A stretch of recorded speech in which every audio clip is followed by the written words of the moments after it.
Chapter 10. Power of the Mastermind, the Driving Force. The ninth step toward riches. Power is essential for success in the accumulation of money. Plans are inert and useless without sufficient power to translate them into action. This chapter will describe the method by which an individual may attain and apply power. Power may be defined as organized and intelligently directed knowledge. Power, as the term is here used, refers to organized effort sufficient to enable an individual to transmute desire into its monetary equivalent. Organized effort is produced through the coordination of effort of two or more people who work toward a definite end in a spirit of harmony.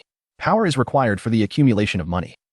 Power is necessary for the retention of money after it has been accumulated. Let us ascertain how power may be acquired. If power is organized knowledge, let us examine the sources of knowledge. A. Infinite intelligence. This source of knowledge may be contacted through the procedure described in another chapter, with the aid of creative imagination. B. Accumulated experience. The accumulated experience of man, or that portion of it which has been organized and recorded, may be found in any well-equipped public library. An important part of this accumulated experience is taught in public schools and colleges, where it has been classified and organized. C. Experiment and research. In the field of science, and in practically every other walk of life, men are gathering, classifying, and organizing new facts daily. This is the source to which one must turn when knowledge is not available through accumulated experience. Here, too, the creative imagination must have be used. Knowledge may be acquired from any of the foregoing sources. It may be converted into POWR by organizing it into definite plans and by expressing those plans in terms of action. Examination of the three major sources of knowledge will readily disclose the difficulty an individual would have if he depended upon his efforts alone in assembling knowledge and expressing it through definite plans in terms of action. If his plans are comprehensive, and if they contemplate large proportions, he must, generally, induce others to cooperate with him before he can inject into them the necessary element of power. Gaining power through the mastermind. The mastermind may be defined as coordination of knowledge and effort in a spirit of harmony between two or more people for the attainment of a definite purpose. No individual may have great power without availing himself of the mastermind. In a preceding chapter, instructions were given for the creation of plans for the purpose of translating desire into its monetary equivalent. If you carry out these instructions with persistence and intelligence, and use discrimination in the selection of your mastermind group, your objective will have been halfway reached, even before you begin to recognize it. So you may better understand the intangible potentialities of power available to you through a properly chosen mastermind group. We will here explain the two characteristics of the mastermind principle, one of which is economic in nature, and the other psychic. The economic feature is obvious. Economic advantages may be created by any person who surrounds himself with the advice, counsel, and personal cooperation of a group of men who are willing to lend him wholehearted aid in a spirit of perfect harmony. This form of cooperative alliance has been the basis of nearly every great fortune. Your understanding of this great truth may definitely determine your financial status. The psychic phase of the mastermind principle is much more abstract, much more difficult to comprehend, because it has reference to the spiritual forces with which the human race, as a whole, is not well acquainted. You may catch a signify-can't suggestion from this statement. No two minds ever come together without, thereby, creating a third, invisible, intangible force which may be likened to a third mind. Keep in mind the fact that there are only two known elements in the whole universe, energy and matter. It is a well-known fact that matter may be broken down into units of molecules, atoms, and electrons. There are units of matter which may be isolated, separated, and analyzed. Likewise, there are units of energy. The human mind is a form of energy, a part of it being spiritual in nature. When the minds of two people are coordinated in a spirit of harmony, the spiritual units of energy of each mind form an affinity, which constitutes the psychic phase of the mastermind. The mastermind principle, or rather the economic feature of it, was first called to my attention by Andrew Carnegie over 25 years ago. Discovery of this principle was responsible for the choice of my life's work. Mr. Carnegie's mastermind group consisted of a staff of approximately 50 men, with whom he surrounded himself for the definite purpose of manufacture ing and marketing steel. He attributed his entire fortune to the power he accumulated through this mastermind. Analyze the record of any man who has accumulated a great fortune, and many of those who have accumulated modest fortunes, and you will find that they have either consciously or unconsciously employed the mastermind principle. Great power can be accumulated through no other principle. Energy is nature's universal set of building blocks, out of which she constructs every material thing in the universe, including man, and every form of animal and vegetable life. Through a process which only nature completely understands, she translates energy into matter. Nature's building blocks are available to man, and the energy involved in thinking. Man's brain may be compared to an electric battery. It absorbs energy from the ether, which permeates every atom of matter and fills the entire universe. It is a well-known fact that a group of electric batteries will provide more energy than a single battery. It is also a well-known fact that an individual battery will provide energy in proportion to the number and capacity of the cells it contains. The brain functions in a similar fashion. This accounts for the fact that some brains are more efficient than others, and leads to this significant statement: a group of brains coordinated or connected in a spirit of harmony, will provide more thought energy than a single brain.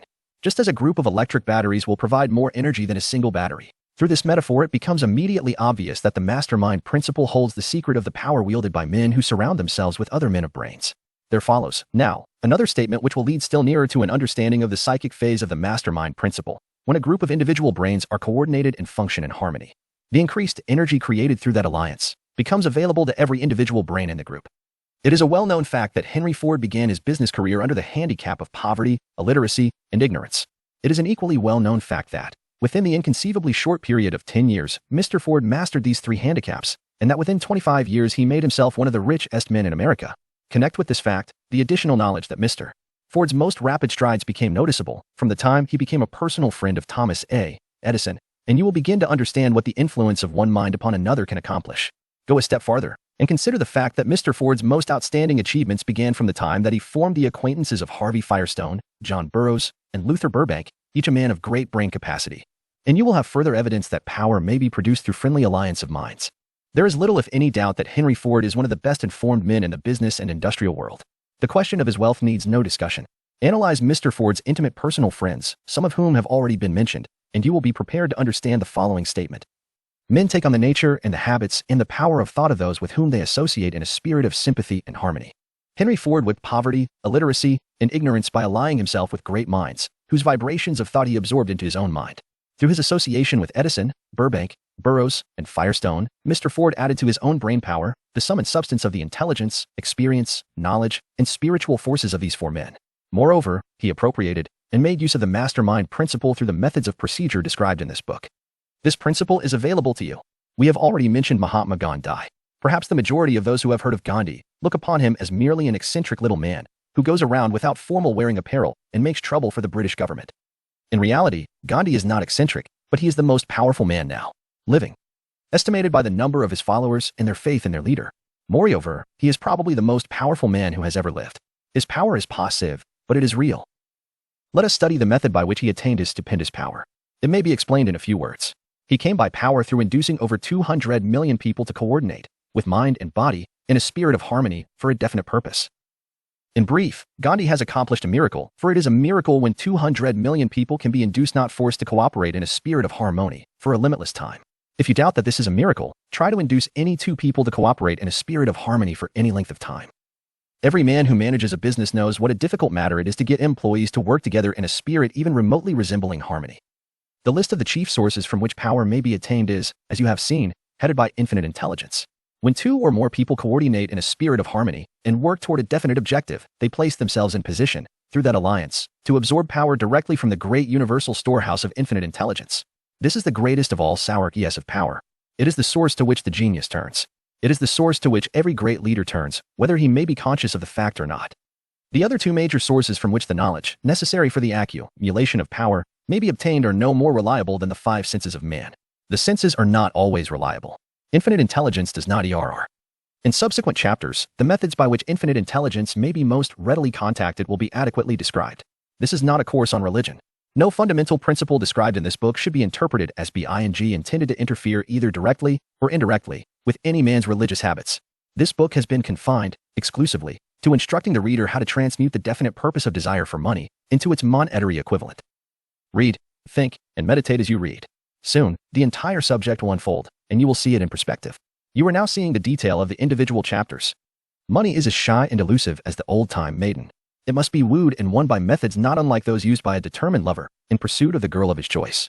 And, coincidental as it is, the power used in the wooing of money is not greatly different from that used in wooing a maiden. That power, when successfully used in the pursuit of money, must be mixed with faith.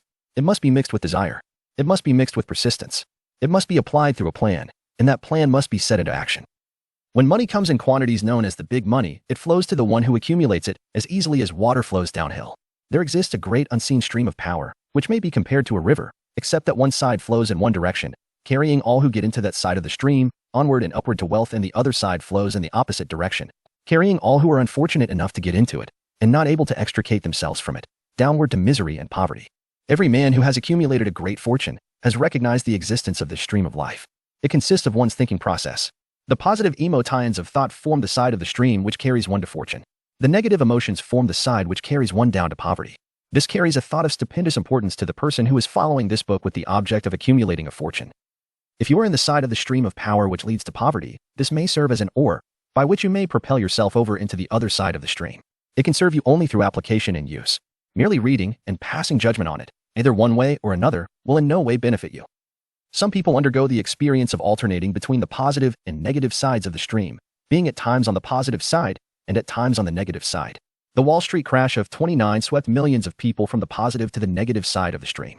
These millions are struggling, some of them in desperation and fear, to get back to the positive side of the stream. This book was written especially for those millions. Poverty and riches often change places.